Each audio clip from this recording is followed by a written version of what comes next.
biggest طاغوت قال أنا ربكم الأعلى. If a creator created everything, would this creator know us better than we know ourselves? That would depend on whether the creator, well, I suppose, probably. So he would know what's good for us and bad for us. I can give you that, potentially. So it would be the source of supreme guidance. I see where you're going with this. I don't know, not necessarily. Right, we agreed and I disagreed again, so let's go back. Okay. Would the one who created us know us better than we know ourselves? Would they know us better than we know ourselves? Yes. I mean... What's good for us and what's bad for us? What benefits and what harms? I don't know. Why not? You got me thinking here, I mean... Oh, so that's the whole point of this conversation. Why not? Why wouldn't the one who created us, fashioned us, know what's good for us and what's bad for us? Why wouldn't he? Imagine a product you made, you will know the product better than... For example... Yeah. I've got a Samsung phone, for example. I've got Apple, for example. Look, Samsung rules, Apple drools. Right. I've got a Samsung phone. Now, I would say the one who came up with building a Samsung phone... Samsung, they're going to know better about it than a different company, say, I don't know, Motorola or Sony. The creator of a thing will know more about that thing they've created. Yeah, okay, I can give you that analogy. So we'll go back again now. So do you accept that the one who created everything, if that thing exists, would be the source of supreme guidance? Okay, that's a possibility. I won't say a definite yes, I'll say that's a possibility. It's a definite yes. I said I wouldn't say that's a definite No, but you yes need to be honest here. It would be a definite yes. If a creator created this whole universe and fashioned everything within it, yeah, that creator would know what's good for his creation, what's bad for his creation. Okay. What benefits his creation, what harms his creation. Okay. There is no don't know about it, there's no maybes about it, there's no possibilities about it. It's that, yeah, well, if that creator does exist, yes, that would be the case. Okay. It's not even an argument. Mm-hmm. Okay. Would that same creator be the source of objective morality? Potentially. I mean, I do believe there is objective morality. I'm not a moral relativist. I just want to make that point. So you're not a moral relativist? No, and I'm not a truth relativist either. There must be absolutes. And absolutes must fit the principle of non-contradiction. So you're a moral realist? Yes, I believe that there are moral facts, and I believe there is objective absolute And what truth. is your standard of a moral fact? I believe that some things are clearly wrong at all times. For example, it is wrong to murder someone. Outright wrong. Define murder. To take the life of another. What if that other person is trying to break in your house and kill your family? That's self-defense, so that's so probably... So what happens to your objectivity? So there we've got to... Okay, so... it's not objective then? Well, there is some objective to morality. Really, what I would say is this is a bit like Kant's... What I said was more like Kant's categorical imperative. No, what I'm saying is this. If you're saying something's objective, you need a standard. Yeah. Right now, you're the standard. You ain't no standard, mate. No disrespect. I agree. Otherwise, you're subjective. Otherwise, it would be a free-for-all. Anything goes out in our society. As a moral realist, what's your objective standard? As I said, there are some things that are just clearly wrong. And it's not just me who declares, for example, murder wrong. I think if you ask anyone around here, we're all going to say, well, murder is wrong. Did Hitler think murder was wrong? No, unfortunately. So it's not objective? But I would still say that it was objective, just that he didn't accept it. Well, no. That means it's not objective. Why is he wrong? Why is he wrong? Why is Hitler wrong? Yeah. Because it's clearly wrong to kill another human being. Why? Because it's clearly wrong. Why? No, objectively, why? I get where we're going here, because you're saying if there's no basis for it, for example, in this case you're going to say the Quran... I'm not saying anything right now. I'm not mentioning religion right now. Yep. I'm not mentioning religion. I'm just talking about standards. But if we don't have a guide from someone like a God, then how do we know what is right and wrong is where you're going with this. We've already established if a God exists, if a creator exists, it would be the source of supreme guidance. And at the same time, it would be the source of objective morality which you believe exists. So you believe... So right now, you're a person, Peter, standing here believing in objective morality, yet have no standard of it. Yeah, because you need a standard that everyone's been measured against. And you can say they're wrong and I'm right, and that's what, do you understand? So it's amazing you're in a position where you believe in something, but you can't demonstrate that thing. I mean, different philosophers have come up with different ways of answering this. How? I'll give you an example, Kant's categorical imperative, who states that you should not commit yourself to an action unless you will that action to be universal law. in that was how he was trying to develop an objective standard of morality. So, for example, I shouldn't kill someone unless I can will that everyone goes around killing people. And I think most of us couldn't do that. Therefore, he would say murder is wrong. And he'd use the same with lying and stealing and a lot of the other things that, not just me, but in general, in the world, we agree is wrong. Is lying objectively wrong? I think it would depend on the circumstance. So it's not objectively wrong. I mean, if it was World War II... You can't see. If I ask you a question, right, and I say, is it objectively wrong, and your response is, depends on the circumstance. I didn't say that I agreed with Kant's categorical imperative. I was giving that as an example. I'm just saying... There've got to be exceptions to certain rules, and this is contextually based. No. If I asked you, right, is something objectively wrong, and you say depends on the circumstance, now you've switched from objective to subjective, because then who decides on the circumstance? And who agrees that meets the threshold of the circumstance? Do you understand the point? Mm-hmm. Yeah, I'm not bullying you here. I just like to see that. Can you stop bullying him, Hamza? I just like to carve to the bone. I don't feel bullied. Good. There you go. All right. You don't look like you can be bullied, by the way. So we've established a very simple principle that if God does exist, a creator does exist, it would have to be the source of supreme guidance, and it would have to be the source of objective morality, because whatever we get up to is irrelevant to God, this creator. There's nothing we can do on this earth that's going to diminish the creator, which means the rights and wrongs of this earth has got nothing. It's no effect. We're not like talking about Greek gods where you don't worship them and they start to lose their strength and all that crap. Or Zeus. We need to worship their idols. Right, we're not talking about this. We're talking about a creator, right? So if this creator exists, then we'd agree on this principle, yeah? And you'd be stupid, a fool, not to connect to this creator. Would you agree to that? I'd be a fool to what? Sorry, say that again. Not connect to this creator if this creator existed.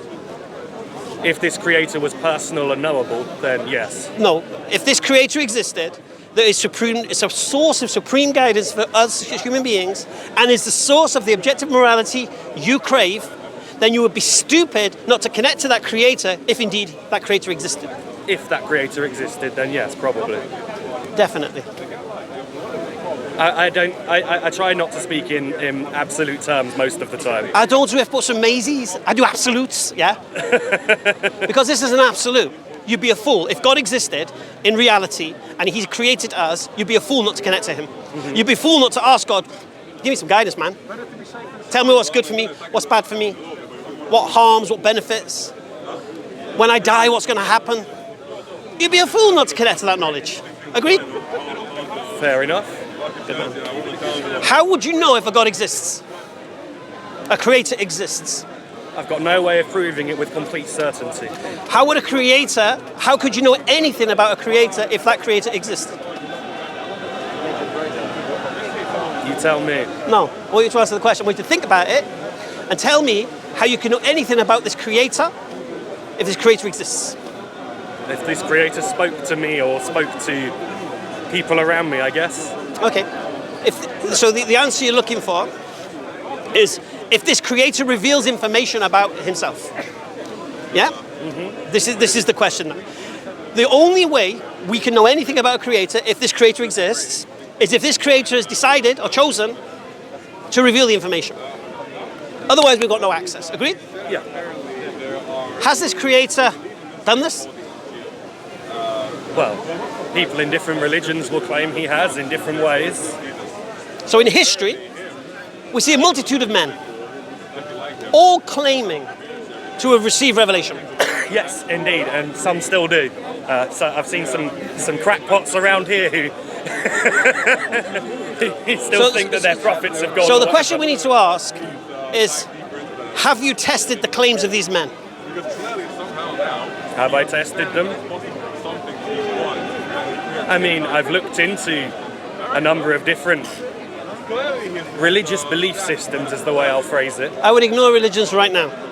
Okay. I'll make it even simpler for you. Where area are you from? What area? Yeah. What do you mean? In country. Oh, London. Well, I'm originally from Lincoln. I now live in London. All right, so you live in London. So if a messenger was sent to Scotland, is that message for you? Well, it depends if the message is about the UK or Scotland. No, it's for the people of Scotland. Oh, then no, it's not for me, is it? Not for you. All right. So what you need to do in history is look for these men who've come with revelation, come with a message from this creator, who made the claim it was for you. Now, who in history has done that? I know where you're going with this, and I know who you're going to say next. I would say, I don't know that God spoke through Muhammad, I didn't say that. but I know who you're referring to. That wasn't my question. So who has claimed Who that they in- have a message for the whole Who world? in history, can you identify, has made a claim, they've come with a message from this creator for you? For me. Joseph Smith. Well, Back. yeah, Joseph Smith certainly did, with his vision of the angel Moroni and the magic plates that he read from the ground. That is clearly bullshit, but excuse my language. But I know, because there's cameras, so just be careful with the words. Okay, yeah, sorry, I'll be careful of my language. and ignore the pigeons. Yeah. Ignore the pigeons. Okay.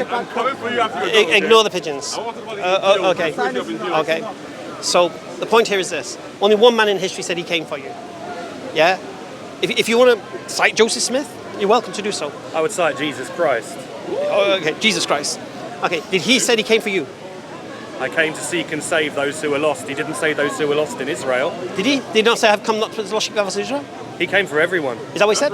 According to what I grew up believing, Jesus came for everyone. So when Jesus said, "Go ye not into the Gentile, enter ye not the city of the Samaritan, for I have not been sent but to the lost sheep of the house of Israel," what did he mean? You just mix two together. I don't have the Bible with me to check. And remember, as I said, I don't really believe the Bible anymore, but I know what I grew up with and what I grew up believing. Jesus said, "I am the way, the truth, and the life. No one comes to the Father but by me." Yeah, but who's his audience? That's no one. Who's his audience? No Jew, no Gentile. Who did he preach to? He preached to the people who were there. Who were around they? him. Who were they? Well, the Jews, the Gentiles. No. Yes. Jesus never preached to Gentiles. According to the New Testament, Jesus reached out to the Gentiles. according to the certainly. New Testament, Jesus never preached to Gentiles. In one occasion, when the Samaritan woman came to him and asked for help, what did he say to her? Don't you know, I have not been sent but to the lost sheep of the house of Israel.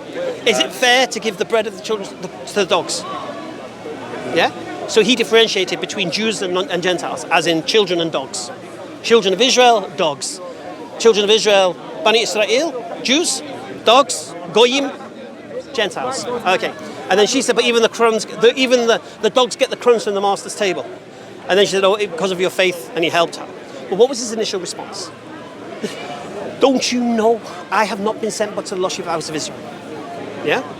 And we can see in his ministry, if the New Testament can be believed as historically, which I don't believe it is, but if you were doing an internal critique on this, to see whether there's justification to believe Jesus came for the whole world based upon what the New Testament says, it's not the case. From the words of Jesus. You might have Paul come in later saying such and such a thing, but we're talking about Jesus here. Paul's not a messenger of God. Jesus was. Jesus was the prophet. Only one man in history, Peter, came for the whole world. That was Muhammad. Peace and blessings be upon him. Yeah? So what you need to do now, Peter, is test that claim. So how do I know that Muhammad... And I don't want to come across offensive in what I'm saying. I want to try and be careful in how I word it. Generation X, mate. Go Okay, on. fair. I'm not so easily triggered either. How do I know that Muhammad didn't just hallucinate and make it all Beautiful, up? beautiful. Okay, so what we should do at this point is say, look, he made a claim that an angel came to him in the cave of Hira to reveal to him he's a messenger of God. What else could explain that phenomenon? So say that again? Okay, he made a claim Yep, that an angel came to him yep, and told him he's a messenger of God. yep. Okay, what else could explain that phenomenon? A, he's lying. I mean, that's the number one choice. He's lying, he made it up, right? I'm not saying I believe that, but that's a possibility. B, he took some plant or something that made him hallucinate. C, maybe he had an illness that caused him to hallucinate. Maybe? They're the three initial possibilities that come off the There's top four of my possibilities. head. There's four What's the possibilities. fourth? Okay, so you have the two atheist claims and the one Christian claim. So the two atheist claims are that he was lying. He invented the whole story for some benefit or whatever. And there was no angel because angels don't exist. So he must be lying because angels don't exist. Okay, that's the one claim of the atheist. The other claim of the atheist is angels don't exist. Therefore, if he says he was talking to angels and hearing voices of angels, he must have some kind of psychosis, some kind of schizophrenia, problem, or hearing voices or something. So these are the two claims of the atheists. Delusion and lying. Then the claim of the Christians is that this wasn't an angel, this was in fact Satan, an angel imitating an angel of light, tricking Muhammad into believing he's a messenger of God. The problem the Christian has at this point, he has to accept that Muhammad was a man of integrity. He's got to accept that Muhammad thought he was speaking to an angel, when in fact it was a Satan. So you can't blame Muhammad. Muhammad is a victim of deception here. And he thought he was delivering a message. So he should be seen as Christians as a man who's a victim. Yeah? Not as a man who's doing Satan's work, as if like he knows. Because if he knows, then he's lying. And then that throws the deception out of the way. So he's either deluded, he's either deceived, yeah? He's either lying, or he's telling the truth. Now, when you do the investigation into this, you'll realize he wasn't crazy. Now, I don't really want to go into the depth of it here, because I don't like to do all the homework in one place. Because I know how people are. I could give you all the information, it go over your head, you'll have another conversation, and when you go home, you'll forget about it. But luckily, on my channel, Hamza's Den. Hamza's Den was yes, that? Yeah. We've done 3 live streams. We did one live stream, was the Prophet Muhammad Sallallahu Alaihi Wasallam crazy? Yeah, and we brought a psychiatrist on from Qatar, Dr. Abu Isa, and we went through all the different kind of illnesses that could result in this. And we challenged anyone to come on to challenge this claim. Claim done.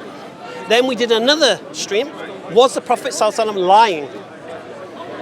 And then we brought somebody on to do a historical presentation on the Prophet Muhammad and his life and all of these things, and if he was lying, what you should see, the evidence and such. And again, the conclusion was... I will say this, just on the lying front. Just because somebody has told a lie doesn't mean they lie all the time.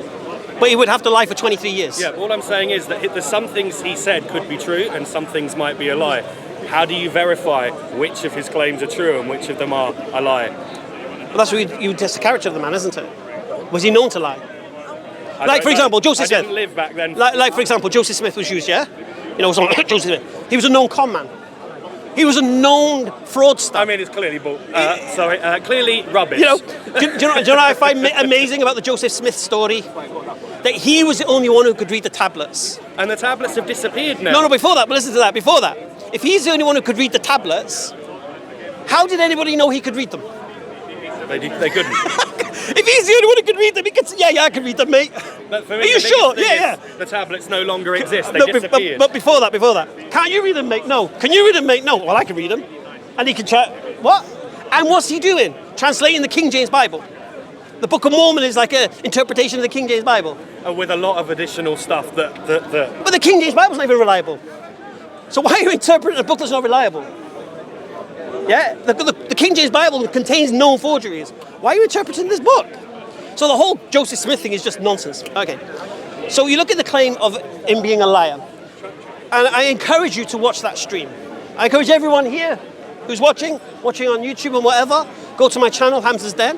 We did 3. Was he lying? Was he crazy? Or was he deceived by Satan? And we did 3 big presentations. And after watching these, then respond. Yeah? Mm-hmm. Because if he's not lying, crazy, or deceived, then he must be telling the truth. And if he's telling the truth, then he's a messenger of God. And if he's a messenger of God, he's come with a message from God to connect you to that creator that you're stupid not to connect to. It's as simple as that, Peter. I mean, I can accept what you're saying there, that either A or B or C, if not, therefore D. Khalas. It's as simple as that. And then if you don't believe he's telling the truth, then you have to go definitive on why he was a liar, or why he was crazy, or why he was deceived. And remember, this was not just one claim. This was a claim of 23 years. Continuous. Mm-hmm. Now, a person with mental health who's not treated, their mental health deteriorates. A person with schizophrenia is a social recluse and is paranoid. Yeah? So we should see the effects of these things.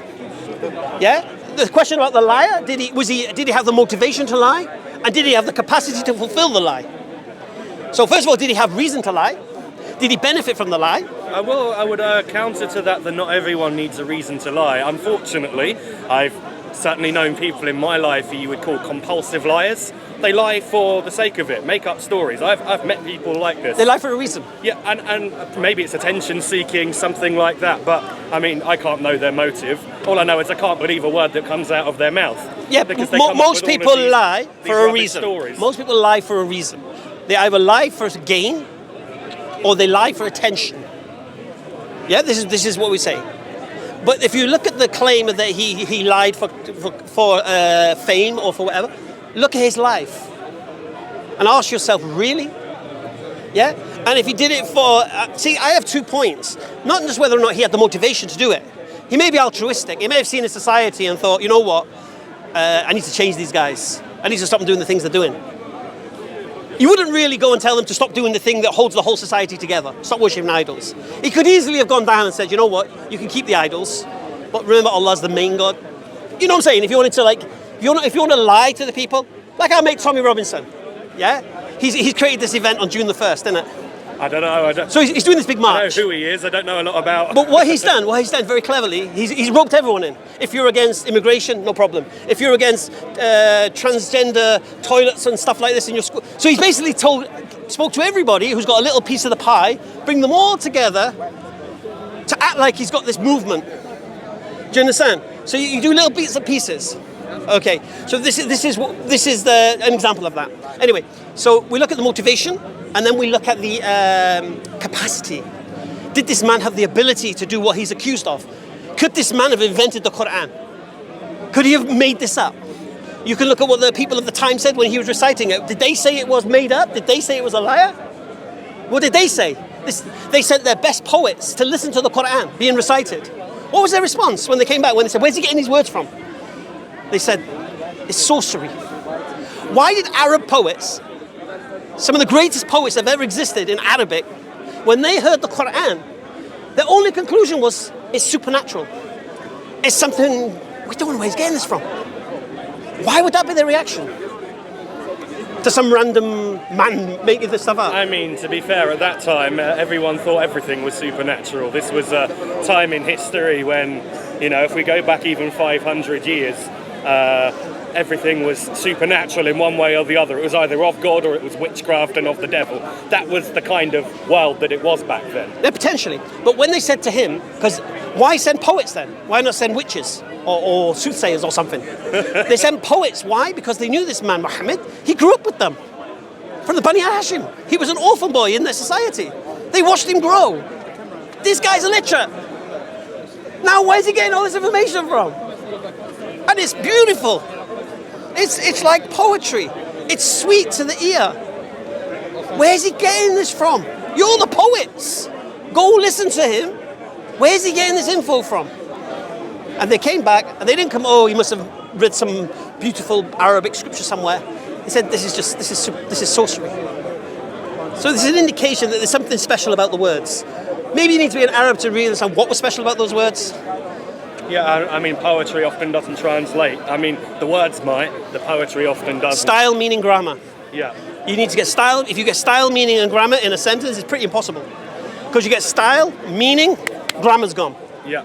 Grammar, meaning, no style. I'm studying to try and learn Polish, so I sort of understand. Yeah. So you lose something. But the Quran contains style, meaning, and grammar throughout, A to Z, beginning to end. And when you read the Quran, virtually every single chapter is the same message. History of man, guidance for man, warning of what's to come. Throughout it. Warning of the past, guidance for the present, get ready for the future. And I make this claim to anyone now. Islam, and nothing but Islam, can give you peace of mind, body and soul. No other way can.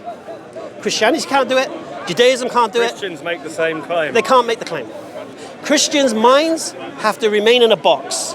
Christians can't question too hard what they're supposed to believe as Christians because it crumbles in their hands. And if Muslims question too hard what they're supposed to believe as Muslims and then we're told to question it. Leaving the faith, we're told to question they're it. going to be made to suffer for it. One second. We're told to question it. We're told to question these things. Allah says in the Quran throughout it. Question it. Oh, men of understanding. You're allowed to question maybe, but you're not allowed to conclude that Islam is wrong. Why not? Well, you know what happens to people who leave Islam. What happens? Well, they're outcasts. What do you mean? They become an outcast. I can't remember what the word is for somebody What does who the leaves Quran Islam. say? What does I know the they're Qur- committing shirk What very does the often. What does the Quran say about those who leave Islam? Well, I know... Have you read the Quran? No. So how are you going to tell me what the Quran says? However, I do know that, having watched a video here with Ali Dawah himself speaking to a former Muslim who became a Christian, that Ali Dawah said that that man deserved capital punishment. I've seen his own words on video saying that. Where's Ali? Ali! Oh, I'll leave him.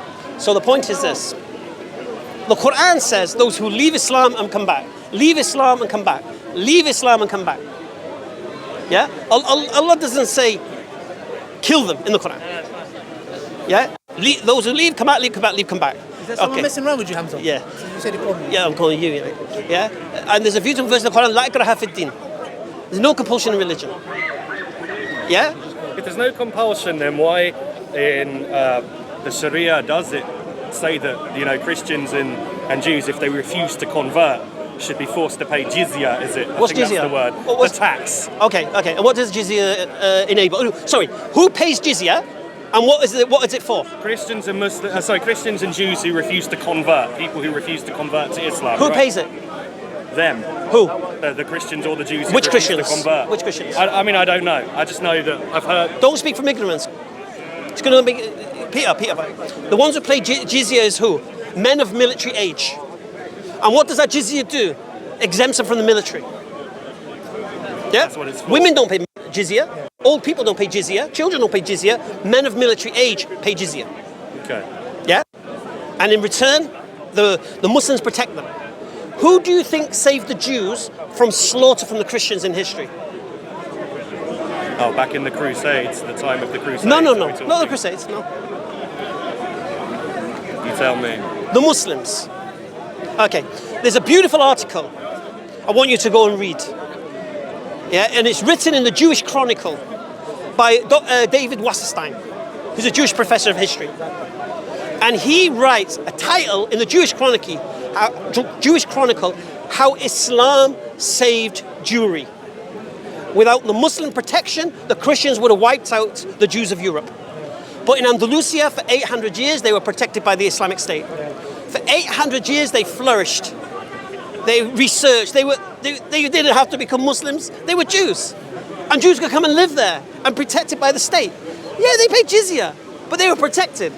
What happened when the protection was over, when the Reconquista happened with Isabella and Ferdinand, and the Catholic armies got so strong, they pushed the Muslims out of Europe, yeah? What happened to the Jews? Huh? I don't know. Forced to convert. What did the Jews do? Said to the Muslims, let us come with you. And that is why Morocco was one of the greatest enclave of Jews before the state of Israel. Yeah, where they were protected. Because the Caliphate couldn't protect them in Spain anymore. So the Jews came with them. Now, does this sound like a people living in an Islamic state who are dhimmis and this? It does sound a bit like a mafia protection racket. A mafia protection racket? Yeah, you must pay us for your protection. Okay, you pay us, you're exempt from the army. Muslim men had to go to the army. Non-Muslim men don't. Okay. Did they pay zakat, these Christians? Did the Muslims pay zakat? Do you know what zakat is? It's what we are. It's what we have to pay. 2.5% of our wealth. And my wife. 2.5% of your wealth. Zakat, isn't that like a charity? It's not a charity. Oh, that's a different thing. Charity is sadaqah. I can't remember the word. Zakat is the filth of your wealth. Zakat is the money that doesn't belong to you. 2.5% of your wealth has to be given away. Yeah? And it either goes to the Beit al-Zakat, and then they will feed the poor people with it. Yeah. Yeah? Or it will be used to do other things. But the point is this. The non-Muslims didn't pay this. Yeah. I'm going to tell you a fun fact now. Have you heard of Captain Jack Sparrow? I've heard the name. Do you know the real story of Captain Jack Sparrow and who he was? His real name was Jack Birdie. Well, that was his nickname. Yusuf Riaz was his Muslim name. Yeah? Captain Jack Sparrow, you know. Yeah, right. He was a Muslim. He wasn't. He was originally an English buccaneer. Privateer. Yeah? Eventually, he became Muslim. His Sicilian wife became a Muslim. Their whole pirate ship, buccaneers, they call them buccaneers, they're pirates. Yeah. Became Muslim. And they were ferrying Jews from Spain to Morocco. This is a history you'll never know. There should be a movie about this, but you'll never hear it because they've rubbished the name now. Whitewash history. They whitewash history. Captain Jack Sparrow, you just think, that's what you think now. But you know, I hear Captain Jack Sparrow, I think of Jack Birdie. I think of Yusuf Riaz. I think of his Sicilian wife on a pirate ship with no rum drinking and all of this stuff. Yeah. And I question this, subhanAllah. Why didn't I learn this in school, man? This is information. But the point I'm trying to make to you is this. Talk about the Islamic State and jizya and all of these things. 800 years the Jews flourished. Without Islam protecting them, the Christians would have wiped them out. Because the Christians were so anti-Semitic, it was unreal. Why were they? Because they believed that they killed Jesus and all of this. If you see the words of the church fathers, they should burn all the synagogues down, all of these things. Yeah, they wanted to distance Christianity away from the Jews. Because when you look at the teachings of Jesus, it was for the Jews. He didn't come to abolish any laws, all of these things. They needed Paul's version of Christianity to be the predominant thing. So they needed to detach it from anything Jewish. So they put the blame on the Jews for crucifying him. But the irony is they should be thanking the Jews for crucifying him. Exactly. And imagine because if he didn't get crucified, they wouldn't have been saved. How much tax did you pay? Tax. Do you know how much tax? Far too much. Exactly, exactly. So imagine, let me tell you something. In Islamic lands, you would love it because you are enjoying what it offers, and you're paying a simple jizya, which is what, a dinar a year, and that's obviously just to protect you. What previous nations will do is there's no jizya, there's slaughter, we pillage everything. If you look at it, which is very interesting, somebody mentioned, just to add on this, is that do we have, the crown jewels? Yeah? Do you have anything that was stolen from other lands and taken to Mecca? Never. Because where Islam went, it made that country prosper. If you look at now, for example, what the Queen is wearing, you get what I'm trying to say? But just touch up on that. You said you wanted me. That's why I came. You said you was asking for me. Hamza. Oh, we're talking about those who leave Islam. Hamza. Okay. Let's have a discussion. I was saying I'll think about it. I'm sure I saw in a No, video. no.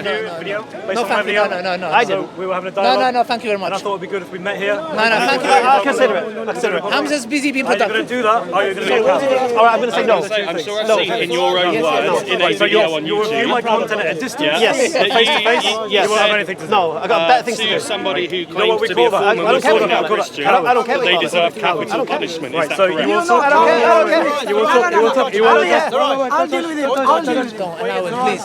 Brother, please go away. You just ignore him. Go away, please. We're having a discussion. Go You wanted away. very clearly to address my Him, no, I'm here to address your Go point. away. I've been very patient, and you have particularly. Okay, which part of no don't you understand? Which part of The joys of Are you speaking. Which a part of no coward? don't you You're a understand? coward then. Which part of You're no absolute don't you coward. understand? This is the third time I've given you an opportunity. You're a coward. Third time. You're a coward. And he won't debate Christians. The reason you're He doing won't this, debate Christians. you know why? Because won't. you know he's Who making here wants to convincing see a debate? arguments. Who wants to see a debate?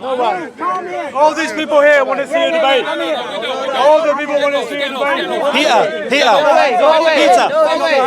Peter. I don't think they understand Generation X. I'm also Generation X. I'm a coward. They think you're about to accept Islam, so they're trying to... Ah, I'm not. Thank you. Tell him that. Don't be scared. I'm not. I know. Hamza, No. do you have time to talk? I'll never debate you. Sorry. I'll never debate you. You did live I'll never streams. I never covering reward me. bad behavior. Watch my videos. I don't reward bad behavior. My I don't reward videos, bad but you behavior. don't respond to me in Anyway. person. What a coward. What a coward. We'll touch him. You're going to do nothing about it. If I want to touch him, I'll touch him. You're going to get even worse, bro. Even worse. Oh, that's nice. Don't come here, friend. No. Chris. I can't believe it. I can't believe it. Don't contain what you Don't come here. So you won't. Touch me. I won't do anything. Touch me. Touch me. Touch everybody. Let's What's wrong with you? I mean, why you touch me? Who touch you? Touch please. Why you touch you? I mean, it's my brother. It's my brother. What are you going to do? What can I do? Touch me. I should. What can I do? Touch me. No, touch me. Touch me. Why you save him? Why you save him? Why not let him talk? Rubbish. Rubbish. You have nothing to offer. You Muslims have nothing to offer to people. Yeah, you are a coward. You know why? Look at your face. Hate is coming out in your face. Fuck Islam. I'm not fighting any religion, but I am coming from yours. You know why? I'm just disappointed you. I'm disappointed you. Is that your coward? Hamza. Yeah? You can do something? Do it. my videos. Do it. I'm not the my videos. pussies guys here, you know. I'm funny you. I'll cut your ear. You want to address my argument? I keep pussy. You want to talk? No. Ask him if you want to talk. For those who are new to the path, but not Christians who know things, Ask him. they won't obey them. Ask him. Ask him. Cowardly. Hey, look. No Christian can challenge me. No Christian. No Christian can challenge me. You know words of The nightmare of Christians. What are you going to do at home? What are you doing at home? Anas, behind your computer. Any Christian, Bible, Quran, any Christian, come here. I don't reward bad behavior, mate. You watch my videos and you respond to them. The Quran. It was a good discussion while it lasted. Have a good one. Mate, I want to shake your hand. It's been a pleasure. Thank you for taking your time. Check out my channel. Check out my channel, yeah? What was it again? Hamza's dead. Hamza's dead. Let me answer the question about the you don't even carry on. I think, no. But it was. Sorry. I've taken. Peter. I'm coming this way.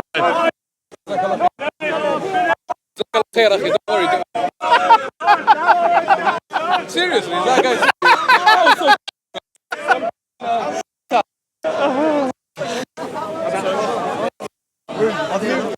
Here, we got a spot. All right. Just have a pop over there. Oh yeah. Well, I just want to leave Peter with that. All I want to leave you with, Peter, is do the test that I said to do. Go to my channel. Go to where we did the test of the Prophet Muhammad sallallahu alaihi wasallam. I will watch all 3 of them. Watch 3 of them. I do live streams all the time. You're welcome to jump on at any time. I usually just live stream on a Sunday, and I do live streams from my shop in the week sometimes. Yeah, or email me at askhamzasden@gmail.com, and you can give me a response. I just want to ask you a genuine question. How long have you been a Muslim? 22 years. 22 years. And what convinced you? What convinced me? I read a beautiful book called Halal and Haram by Yusuf Qaradawi, and it was basically initially it was what was lawful and prohibited in Islam. You know, we started the original conversation, and when I looked at what Islam prohibits and what it encourages, it was like, wow. It eradicates racism, it eradicates classism, it eradicates sexism, it eradicates all of these things overnight. It eradicates the poisons in society, drugs, alcohol, gambling, sexual immorality. It eradicates everything, man. All the things that are poisoning societies of the world, Islam is the cure for it. Okay, Yeah. fair enough. And I have to say, Islamic architecture is beautiful, as I saw in the country of Uzbekistan last month. Subhanallah. Just look at Islamic science, mate. Do you know where the scientific method came from of deduction? Yeah, and I also know that it was actually Islamic scholars who preserved Greek medical literature. I covered a topic on this when I was at university, how Islamic scholars preserved that. Subhanallah. And it's not just that. I mean, the Greeks didn't get it right all the time, you know what I mean? Yeah. Okay. Christians are mental. Do you know where they came? They were thinking you're on the verge of accepting Islam, and they thought, let's just sabotage it. Whereas I was just trying to have an interesting back and forth discussion and listen. Good, but the point is this. Can you imagine Muslims, all they do is talk about the Bible. We're here to talk about Islam. You had some questions. The fact that they thought you're about to accept Islam, they thought, let's sabotage it. Yeah. But check out the stuff and let me know. I will do. Thank you, Hamza. It's been a pleasure. And yourself, Peter. Thanks for introducing me to Peter. No, it's a pleasure, man. It's a pleasure. I think it was amazing. Yeah, and my question on apostasy. Oh, yeah. So let me Is it, whose mic is this? Yeah, let's go somewhere. Can we go to the shade? Are these one of your mics? No problem, mate. Give me one. Wait, make sure. This. I think this is yours. This one is mine. I think this is Whose yours. is this one then? I think that's yeah, both of yours. Are they two? Are they two? Two DJIs. Yeah. Is it finished? Yeah. It's a very professional looking setup here. No, I don't know what's going on. One second.